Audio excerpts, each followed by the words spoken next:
अध्यक्ष योगेश मौर्य यांनी आईच्या वाढदिवसानिमित्त वृद्धाश्रमाला भेट देत अन्नदान केले। स्वामी तिन्ही जगाचा आई विना भिकारी।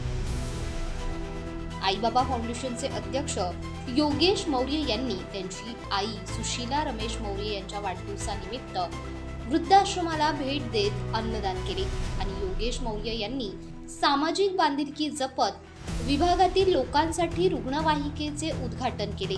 आई बाबा फाउंडेशनचे अध्यक्ष योगेश मौर्य हे नेहमीच त्यांच्या कामासाठी ओळखले जातात। जनतेला काही अडचण असेल तर ते मदतीसाठी सदैव तत्पर असतात। या कार्यात रवी मौर्य, रुपेश मौर्य, योगेश मौर्य यांचे जिवलग मित्र जितेंद्र रमेश तावरे, रोहन देवराम कुथे, अमेश राजेंद्र आणि सुरवसे, सिद्धेश भंडारे, विवेक सोरेस यांनी सहभाग घेतला आणि अशाच प्रकारे सर्व मित्र योगेश मौर्यजी यांना साथ देतात।